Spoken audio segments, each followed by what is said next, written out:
Good morning, afternoon. I'm so used to doing these in the morning. Good afternoon, everybody. Today we're going to be with Peter Mammes, a fantastic South African artist who is now based in London.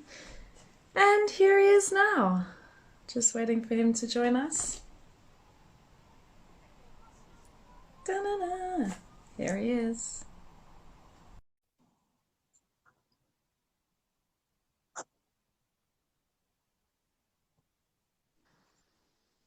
Good Hi. morning. Hi. Hi there. How are you? Um, I'm good and you? Great, dude. Great. How's your Uh, morning, your day so far? Not your morning. Pretty uneventful, eh? Excellent. Thank you for inviting me to talk here.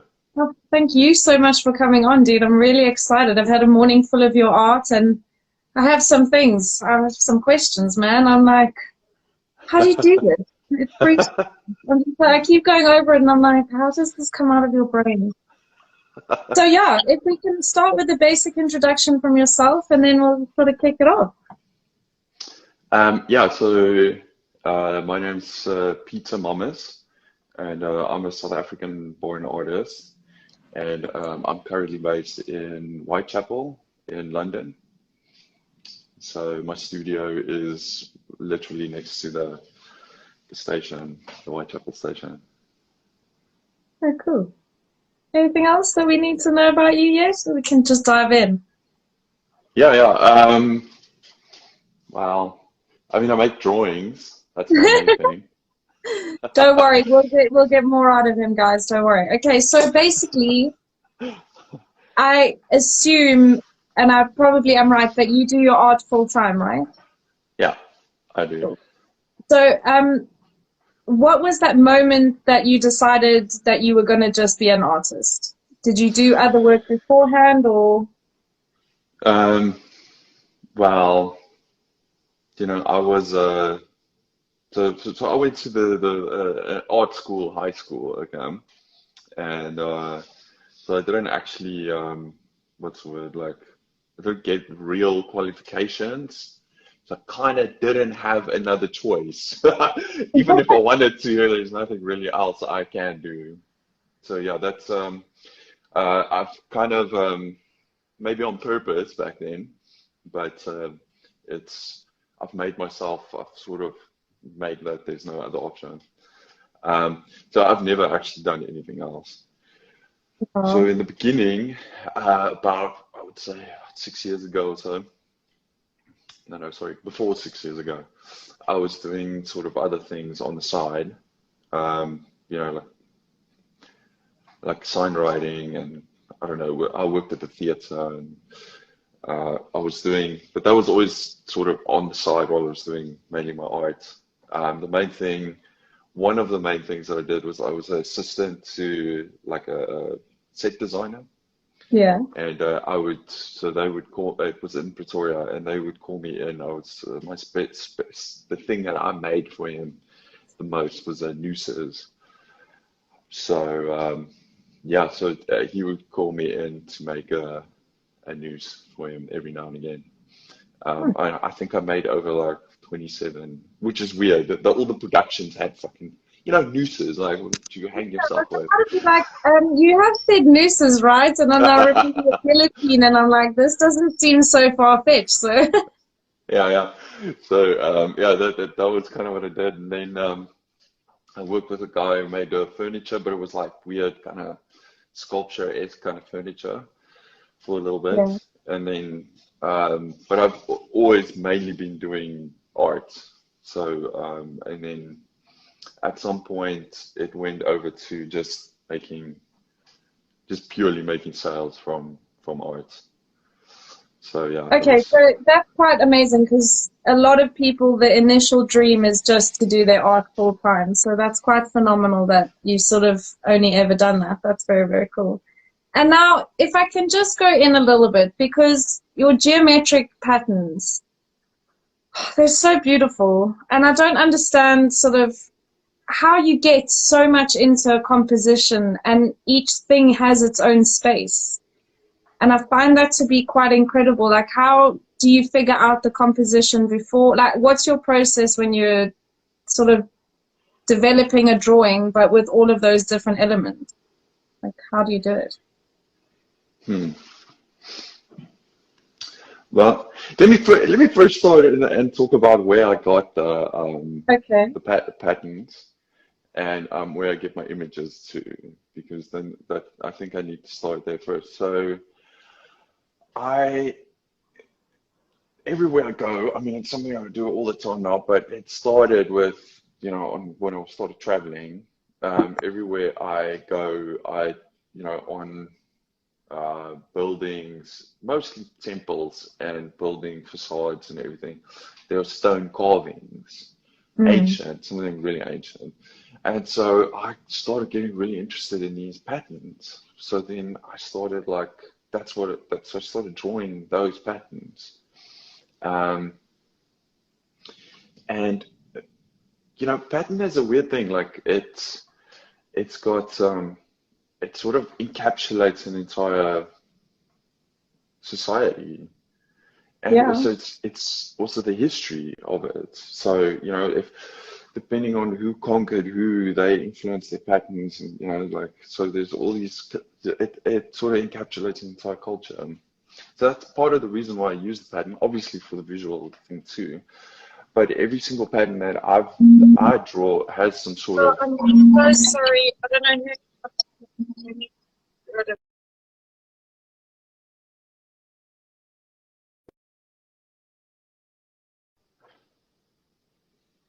Yeah, I'm sorry.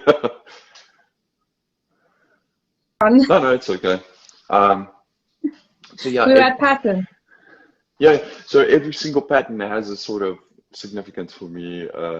Also on just the fact that, so they sort of it's a placeholder for an entire society.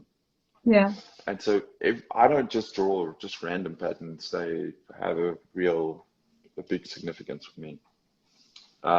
So then when we get to the actual figures that I draw, so what I do is, especially here in the UK, but I have been using a lot of the archives, mainly the Army Museum and the Welcome Museum. They've got the most amazing archives. So when you go there, you can actually get the original stuff, and we're talking about letters and everything from, like Lord Kitchener and when they bring you the stuff, it's like their own, like they have their own photo albums and their own whatevers. So, I've been working on this idea of trying to, think about empire and everything, and I'm in sort of being South African, this is the motherland, the big empire. Yeah.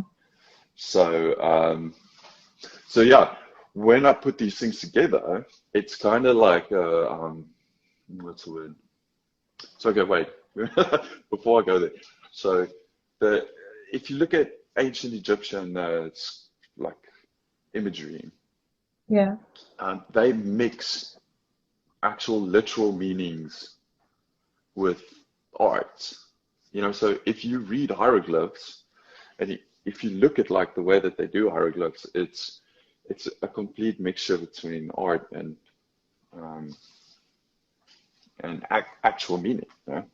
That's kind of what I try and do when I put the drawings together. Each one has a sort of symbolic meaning, and when you put them together, then it changes the entire, let's say, sentence.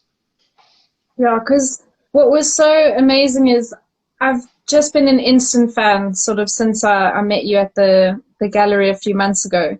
I just think your style is so sick, and I know how long people fight to get that. And when you're looking at a Peter Mammes sculpture or drawing, and that's quite incredible to see. But the way that you develop the patterns and in your carvings and sculptures, the detail that you possess must take infinite patience. because it, like, you've done a coelacanth, which is like one of those oldest fish or whatever, right? And it's just the detail in it, and it's phenomenal how the compositions are so sort of bizarre. If forgive the word, it sounds negative. It's great. I really enjoy. There's so much to look at in your pictures, and there are such a heavy commentary. There's, you mix some S&M imagery in with, the soldiers, sort of in the beginning of your Instagram. And I find, like, what is the link between the two of them? Because I felt like it's very much like a power thing, something about power when I look at those sort of specific types of your images, is that these women are always in these kind of powerless positions. And then there's like a historical figure, like you use Stalin quite a bit. And I know I'm rambling a bit. Sorry, I'm so overwhelmed by all the things I've seen today. And it's so morbid, some of it. And it sounds, again, so negative, but it's done with these beautiful patterns, and it seems almost whimsical. Not like, it looks morbid. It's like a skeleton or, a corpse with things coming out of it, but it's not, there's no horror in it, but there is horror in the imagery. So it's a kind of like, I feel really happy looking at it, and then I'm like, oh, there's so much here. So I would say, except for the animals that I've drawn, everything else is very dark. So, I mean, absolutely everything else. And if it's not literally dark, like, dead people or whatever, it's the idea of it might be more dark. But talking about Stalin, I mean, he's someone I keep on drawing. I don't know, he's just absolutely fascinating. And he's a kind of the embodiment of, like bureaucracy. He was the ultimate bureaucrat who sort of rose to the top. But yeah, I mean, I try so, like with the S&M, and is it S&M? It is a little bit. There's a different aspect of humanity. So, like the one art was called Love and War. That's actually one of my, one that made it did a lot for me. And yeah, I mean, that's just part of being human. So, it's like, it seems like war is a human thing. I'm especially fascinated at the moment by World War One. And what's crazy about World War One, look, it was like the biggest war, and it was also the war to end all other wars, which every war is supposed to be that. But that was the originator. But what's weird about it was the first modern war, but also not. And that's what's fascinating for me about it, because the tanks were literally drawn by horses. Oh, wow. Like, yeah. So, I mean, that's crazy. That's a bit crazy. Yeah, I like just the idea of like these tanks. Look, they weren't tanks; they were little cannons and stuff. But they were. They were big tanks. Yeah, but they were drawn by horses. Wow, That's mad. It is incredible how we forget how quickly we have evolved from that. And that wasn't really. But have we though? Well, that's why I'm like, we evolved so much. Not really, not at all. No, I suppose it's hard to look at a society now that doesn't learn. And we're supposed to be so much more educated. We have better, the internet at our fingertips, so you're able to self-educate, as well, which for me is a bit bizarre that we're stuck in this really weird time where we're supposed to be so enlightened, but there's still so much horrific stuff happening in the world. And it's like, are we still living 150 years ago or what? It's very, very weird. So bizarre. So I try and use these images from like the First World War and from history to draw parallels. So when I went to today's time, because things they have changed, but they haven't really changed that much. And that's also like when I, some of my work, I use a lot of imagery from India. And yeah, it's the same thing. trying, because they've got a really bizarre kind of society. Well, for us, that's the thing. Yeah. And I mean, I think maybe that's the point of what I'm trying to make, is that, you know, it is bizarre for us, but for them, our society might be really bizarre. And what would it be like for someone else, like an alien civilization looking at us, or in 200 years time? You know, I draw these kind of things that, for me at least, are like dark or bizarre or something, but at the time they were kind of normal. So,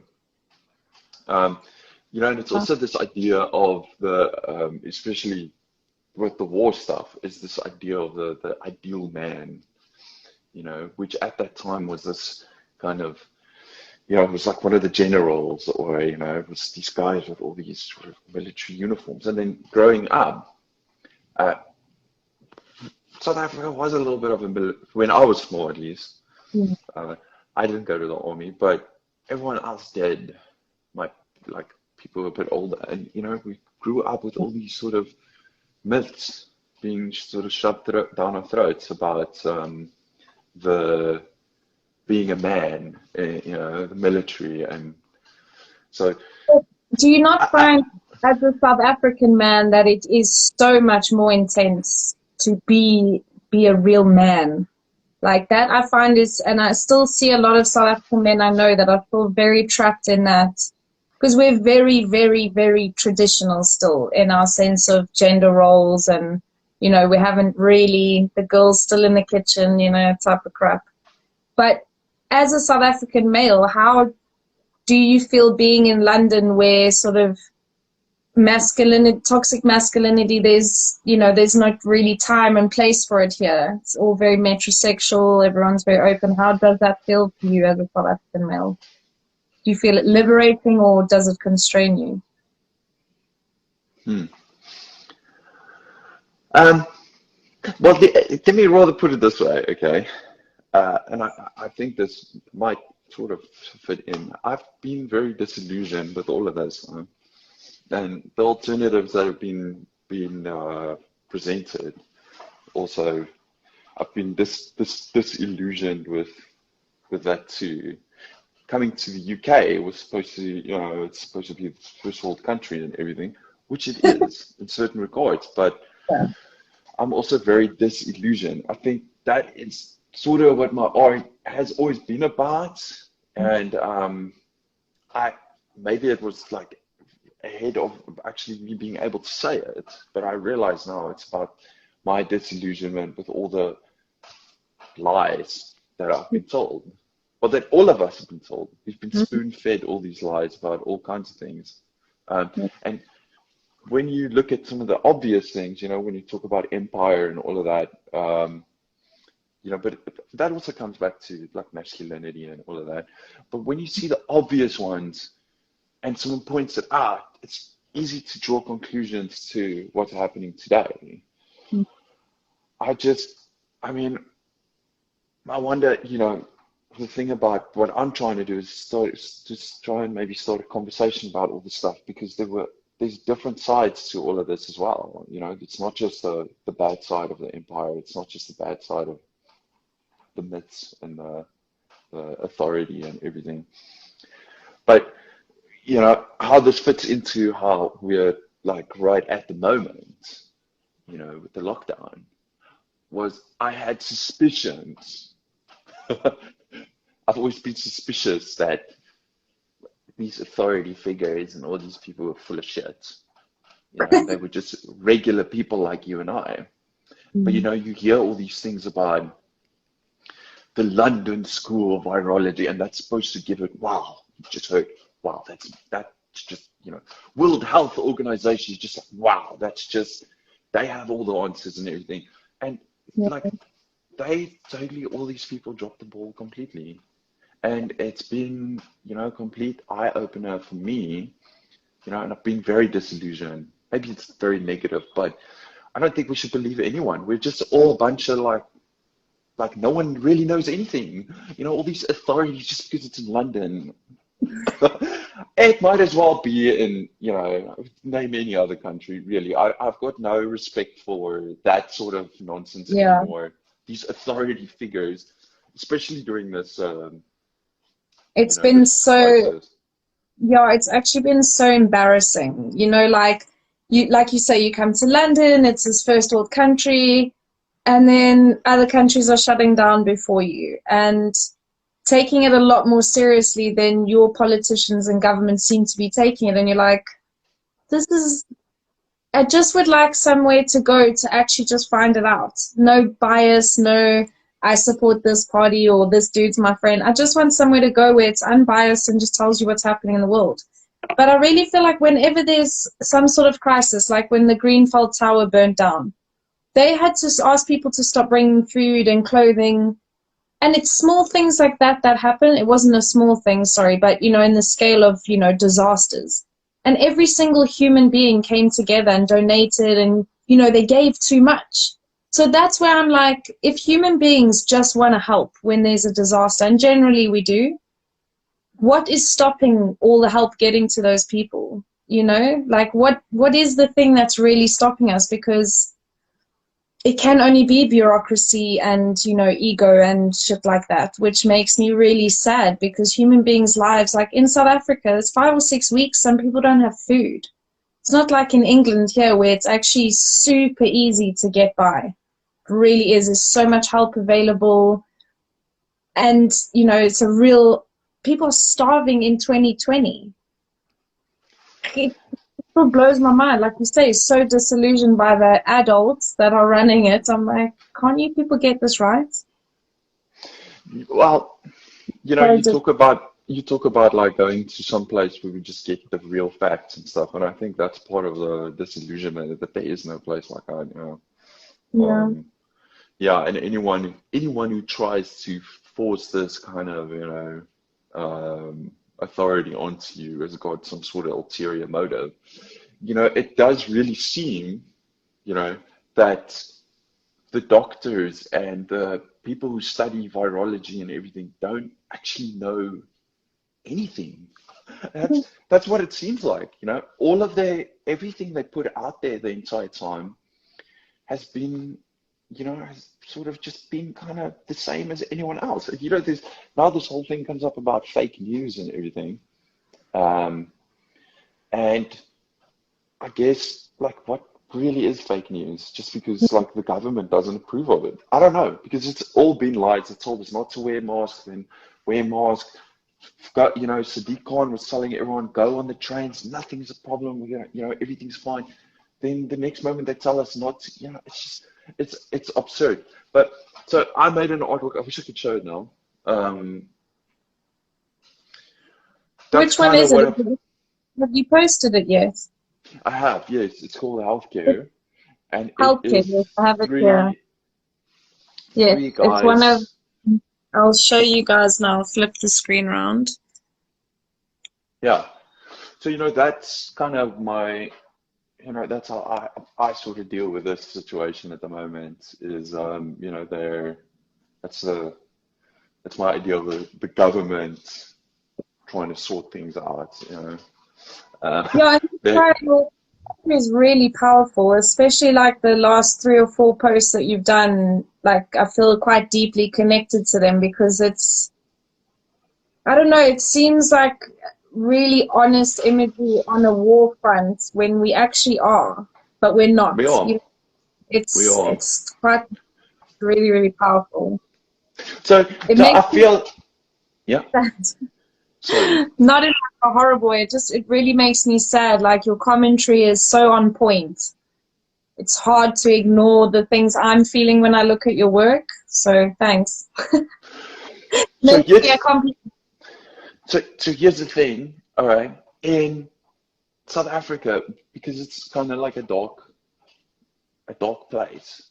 You know what I mean? It's Yeah. like, it's like there's a lot of trouble, there's a lot of death, there's a lot of that.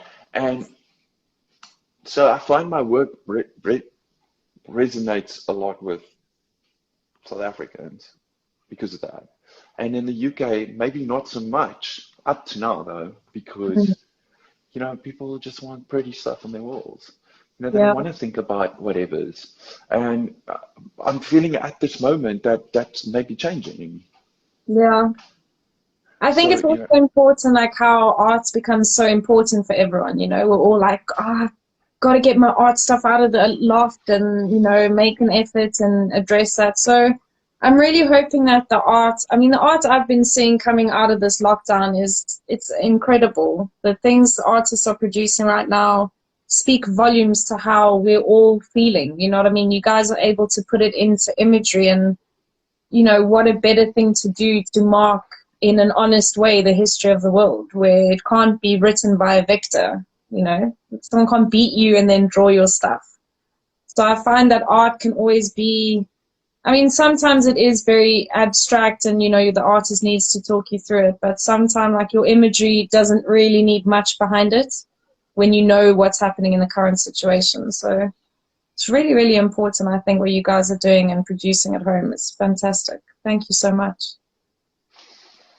Horrible time. But if we no, can just get a bit into your geometric patterns, but in particular your sculptures, I think they're amazing. They're so the detail. How do you find that process? Is it like a meditation for you, or does it just work? so, How is it for you? okay. One thing I don't like about sculpture is, let me just start there, okay? And this is the difference between drawing and sculpture. With the drawing, yes, you start with a blank piece of paper, but as you're drawing, you can immediately see you're going in the right direction. It's right, and it's like a refined thing from beginning to end. But that's like, at least how I try and do it. But with the sculpture, you've got a really hideous block of something. And this thing is really, really ugly and like really bad until the very last moment. So Yeah. it's, especially if you're working on something, this is just my personal thing, if you're working on something for 2 months or something, and then halfway you've got this really amateur, ugly sort of thing. And that's the thing, you want to like, well, I want to give up. The whole time you're fighting this, like, fuck, what am I doing? This is horrible. I'm How gonna do I show know? you. Look at this sculpture. I mean, how the fuck? Sorry, I got, that's one of my favorites that you've done. So I wanted to show you guys So, what I mean by, okay, so that's a different process. This was the original, okay? okay.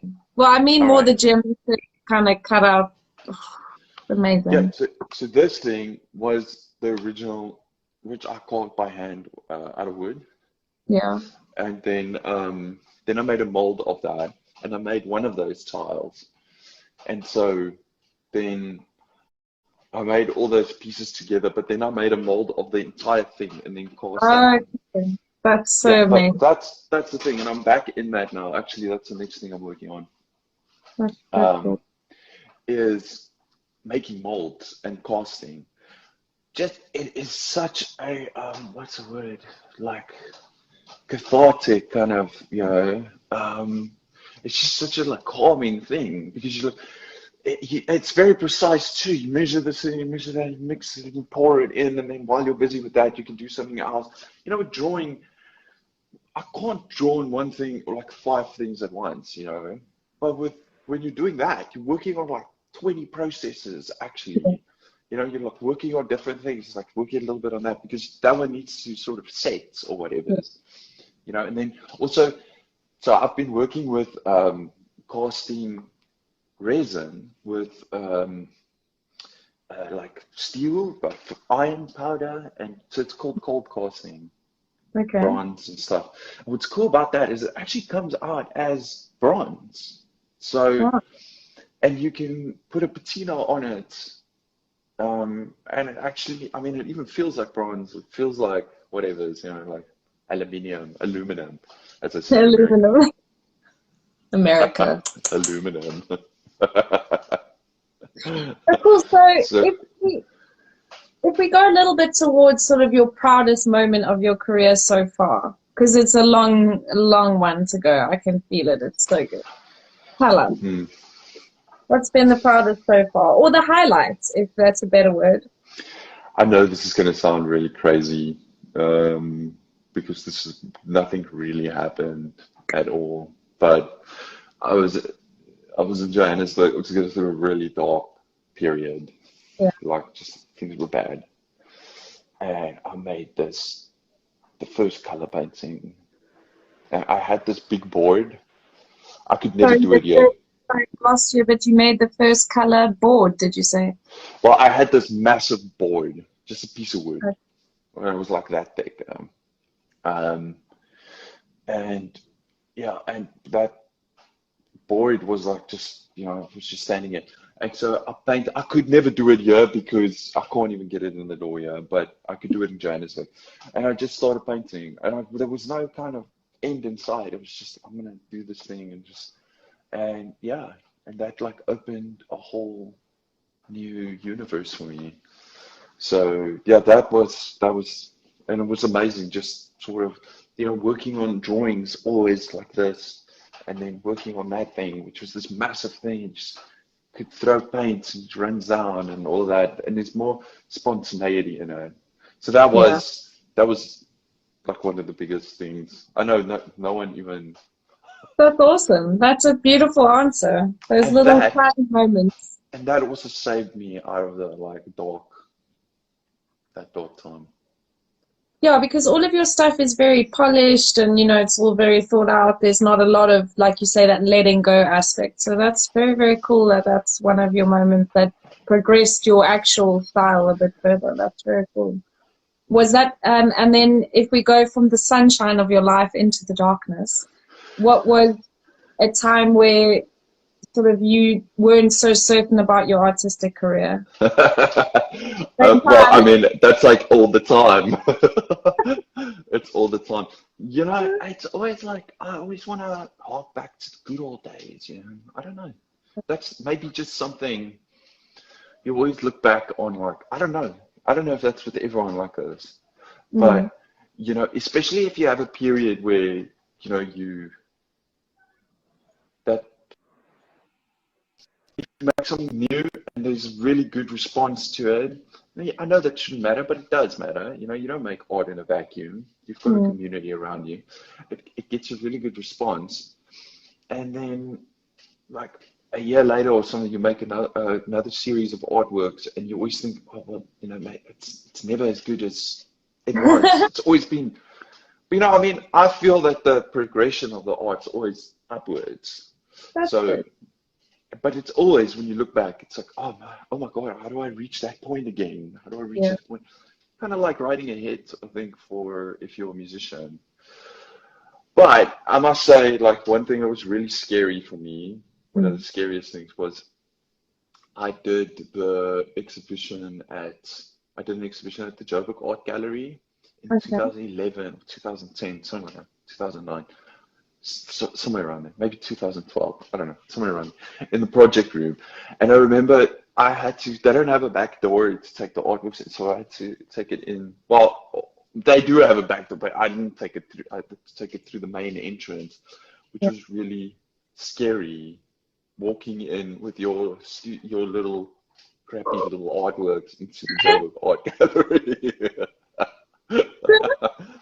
And then I must say, one thing I absolutely hate more than anything else is art fairs. Standing at art fairs. It's awful. Yeah, no, Absolutely not a awful. lot of people love that, I must be honest. A lot of my friends have said they don't really dig that. It's not their No, favorite. no, it's awful. And you have to stand there, and like, if you're not selling a lot, that's even worse. But Yeah, you have to sell yourself, and it always feels like you're trying to sell like shoes or something. You're like a super. Like, hey, come back to yeah, my. it's so hard. Like, I'm so happy to walk people all the way through someone else's artwork from beginning to end, and this is what you need. It's the most amazing. And when it gets to mine, I'm like, do you want it for free? Do you like it? Do you like me? Please take it. Well, I Just mean, take that's what it. it is. That's what it is. You're putting yourself on the line there. You can't hide behind anyone else. Exactly. And I hate that. that's why I think, and I also selfishly, I love these conversations because there's quite a few artists I know that don't really dig standing around in a gallery. They don't really enjoy the kind of, not the forcedness of it, but they prefer to kind of just have a smaller chit chat. And I'm so grateful for that. I've had some fantastic conversations on here. But yeah, in a gallery, it's you. Everyone wants to get to you, and it's like, oh, how can I just spend 5 minutes? Because we're genuinely fans, and we want to have our little moment with the artist, and it can be incredibly overwhelming. And an art fair, I mean, it's not even all about you. At least at your No, exhibition. Or if it's like in a gallery, it's kind of like people have come there.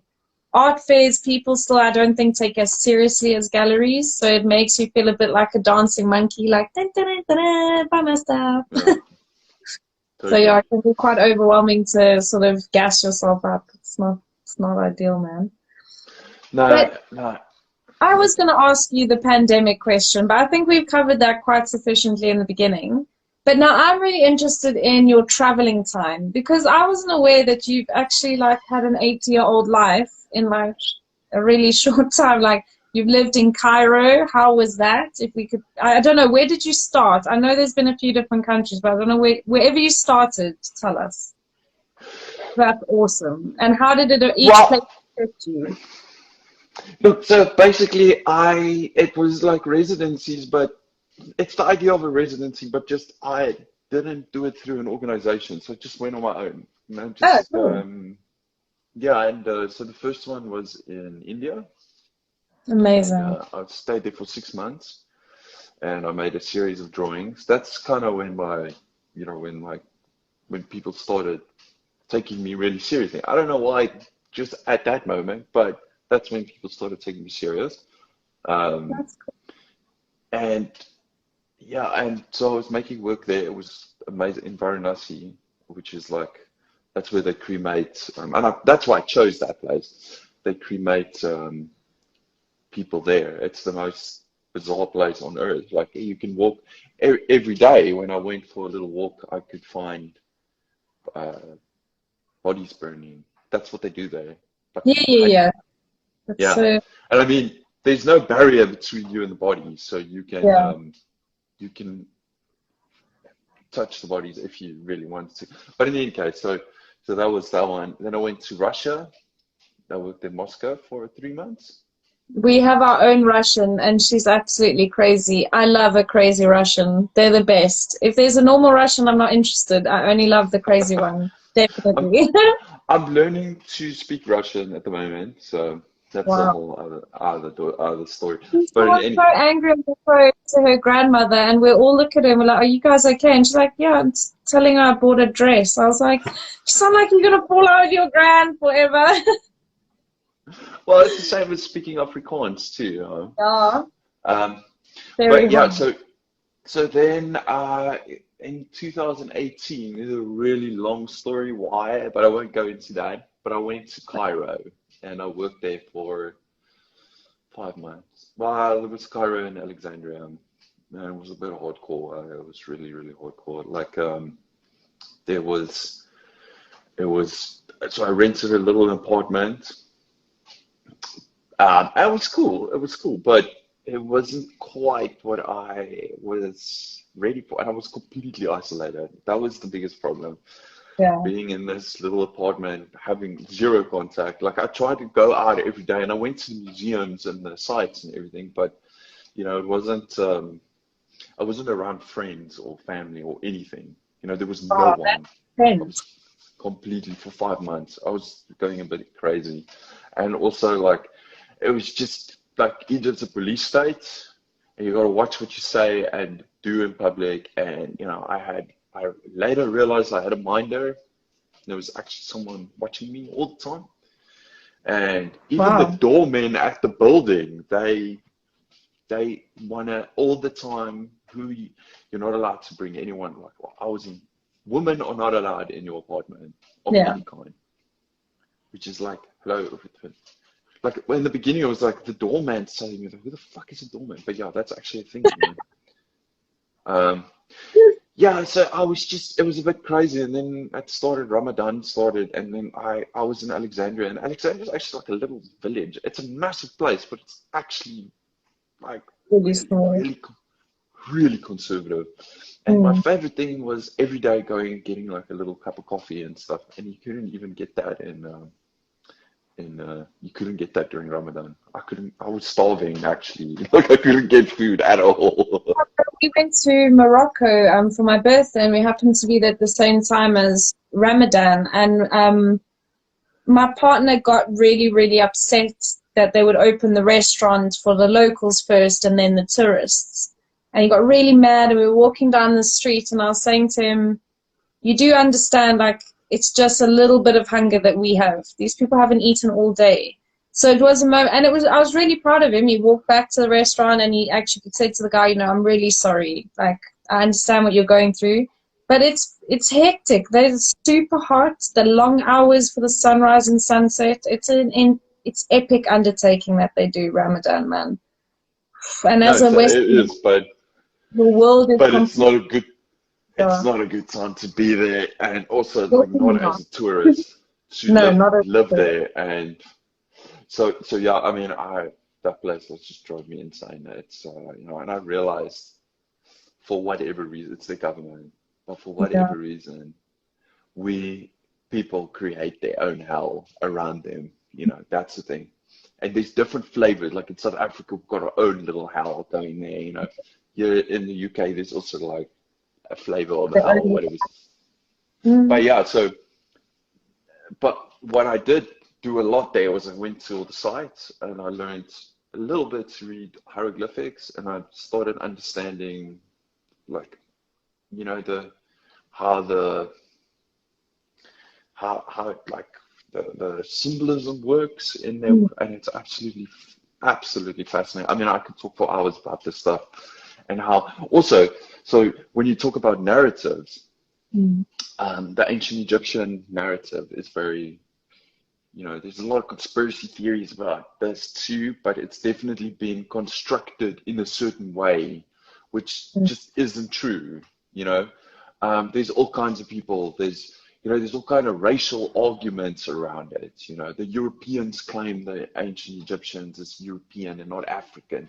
The Africans claim them as, so there's all kinds of nonsense about that as well, obscuring the entire story. But then, there's big players who also, and this feeds into my work too, who benefit out of these narratives. Yeah. So National Geographic is one that definitely does, and they completely control the whole story. So there's like a succession of kings. This one was followed by this one, was followed by this one. That's not true. You know, Oh, really? Egypt wasn't. Yeah, none of that's true. Egypt wasn't this like one unified kingdom. There was a time when they did unify, but also Mm. that it's not quite the way that it works. That's also the thing. Yeah. We want to put this whole nation state thing on. Well, everywhere used to be these nation states, and that's just not how it worked back then. It was these different kind of kingdoms. So you always hear about like Ramses or whatever. It's like, well, I don't.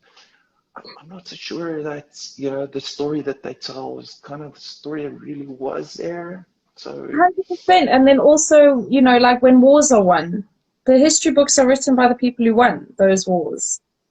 And the amount of, knowledge that we get rid of and how we're conditioned socially, like all our movies are about alien invasion and, the government rescuing the day at the end of it all. And it's like, you're just trying to brainwash us to be like, oh, war is perfectly normal. Because if I talk to people about a peaceful state and, I can go on and on about different ways to get electricity, blah, blah, blah, blah.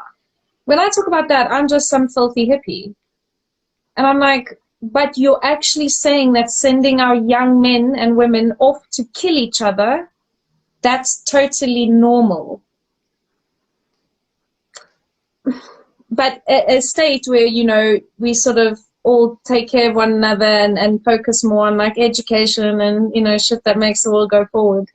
I'm just a filthy hippie. So I don't know how to help well, you guys. I mean, and with the ancient Greeks, like all the men went fighting So, like you weren't part of like, that was part of being a citizen, as you went and fought for them and everything.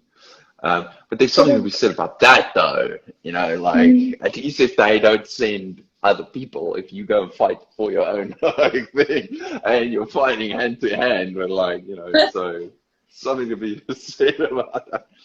But talking Absolutely. about that, these ideals and everything was. I was speaking to my sculptor friend the other day, and I guess all art has been a bad copy of what the Greeks did. You know.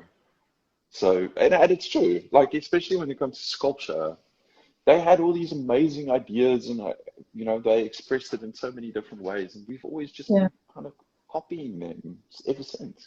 But I think there's also an element of, like, there have been times where I've genuinely had a genuine idea for myself that came completely, and I've seen it happen other places or I've looked into it. So I think there is an element of people genuinely believing that it's really come authentically from them and not having any contact with the reference material. But I think we're so intrinsically linked that we've been robbing from each other for so long, from when we were drawing in caves and shit. I think it's so, like you say, what's so interesting for me about like Islamic art and the Hindu temples and stuff is that intricacy, even in the old buildings around London. The time that we took to make sure the aesthetics of that outside not only represented what was in the building, but there was so many different things and ways to make your building more than just like nowadays it's modern architecture is just a bit boring when you live in London because it's just you want a gargoyle somewhere or a virgin holding a ball. I don't know why, but I want that on my building. It's like I dig and you can start to tell from those patterns and the intricacies where that's from. Like Islamic art, and it's like you say, it does create a creative language for those places.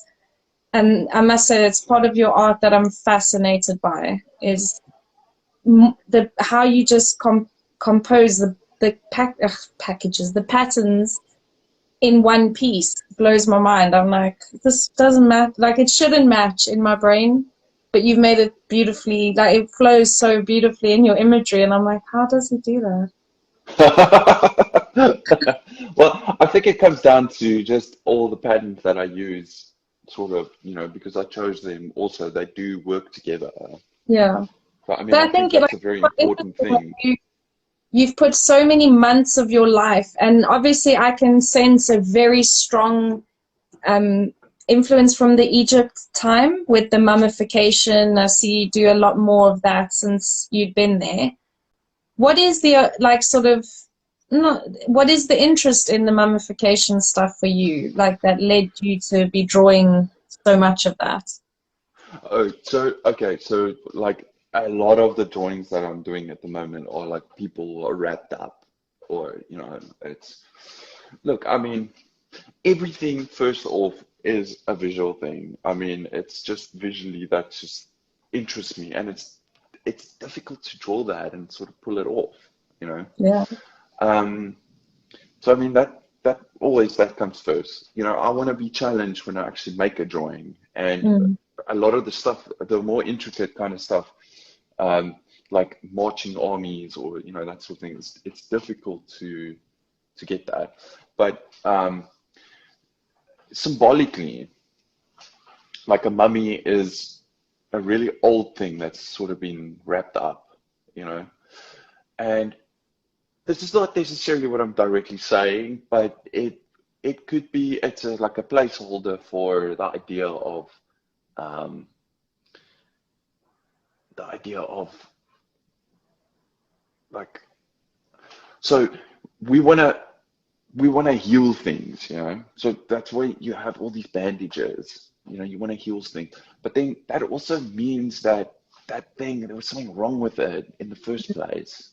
So it's like something ugly you want to either cover up or to heal it or fix it or and we're always trying to make things better like that. But then underneath it, there's always that ugly sort of, hidden, the same old things. I mean, that's with the mummy. Same old things underneath there. it's not really Yeah. changed that much, you know. It's maybe an ancient thing, but it's the same thing. You can sort of wrap it up immediately, but you know, you can wrap it up more and more and more. What really interests me, okay, these are things that I'm drawing more and more. Like behind me, you can see like figures lying, you know, whatever. That's not a really good example of it, but it's drawing things that are not immediately recognizable. So I've been doing things like drawing, I mean, with the mummy too, okay, mummies too. Let me Um, just, while you're talking, give you a little, this is quite a good image to show how you've sort of got all the different things, elements composed, you know, like the mummy hand. It's just incredible. Sorry, carry on. so, um, so what I'm really interested in is sort of abstract forms, okay, that don't necessarily make so much sense. They are really difficult to draw, like a pile of bodies, for instance, or trying to think of another one. Um, like I've got a baboon mummy that I drew. Um, you know, they don't necessarily make sense, like if you just quickly look at it, but those are the most difficult things to draw to make it actually look right. Um, that part, those three bodies lying behind me, you know, that's really something really difficult to pull off because the proportion, you know, they've been blown apart. Their limbs are bending the wrong way and that sort of thing. How do you get that to look right? You know, Yeah. so that's a massive challenge for me. And also, so I draw in a way that that I can replicate the drawings.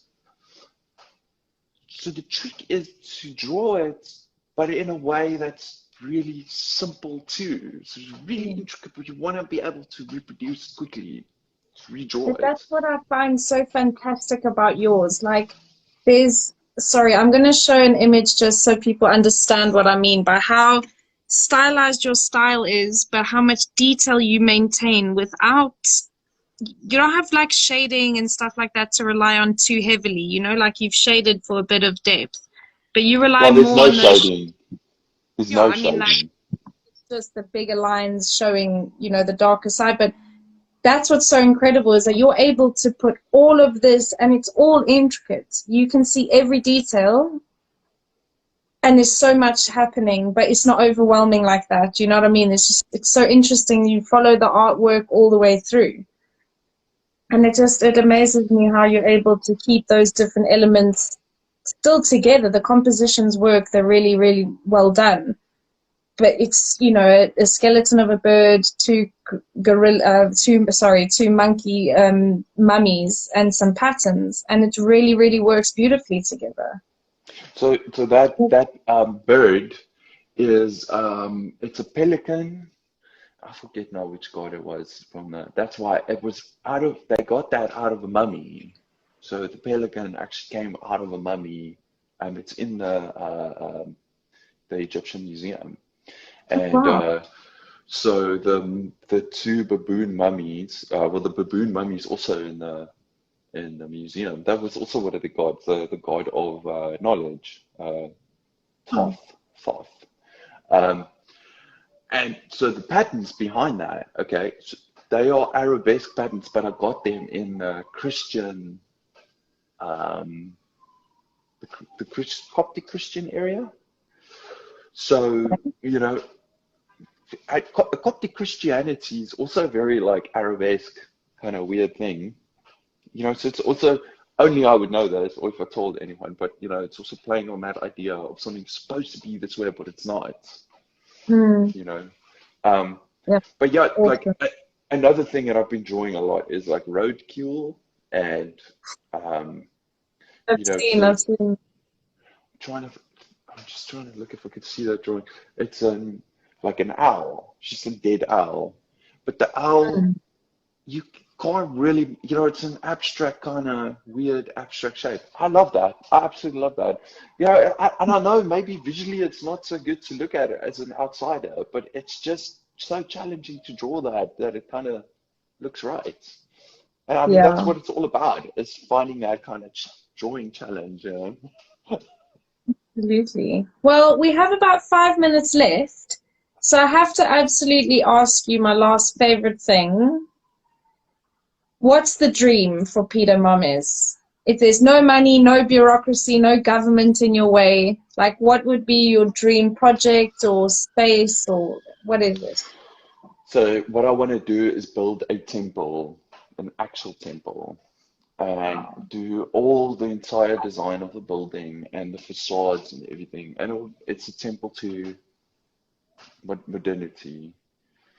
Um, so what happened is I went when I was in Moscow. I went into the Lenin's mausoleum, which for me, I'm not a religious person. You know, I've been Mm. in a lot of like holy places or whatever, and I'm not. Let's just get one thing straight. I'm not a communist, and I don't look up to Lenin or whatever. But his mausoleum was the most holy place I've ever been in. It was Wow. absolutely amazing. It was like you walk in there, there's like a reverence. They've done the lights in a brilliant way. He's like his body, well, this is his body. His body is like lying here. Now, that's the kind of thing I want to recreate.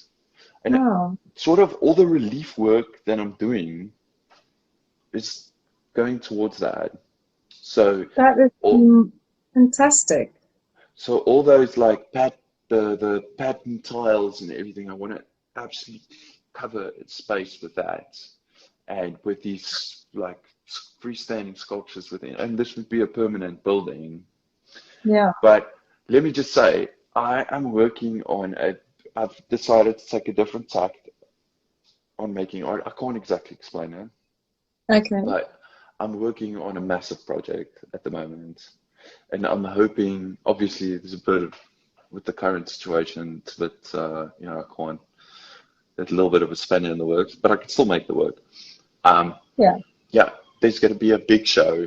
I'm working on a massive show. It's all I'm focusing on. When I'm finished with Yay. all of this, I don't know when that'll be, but I'm working on a series of artworks. Awesome. Well, we're here for it. We are so here for it. Can't wait to see more stuff that you do.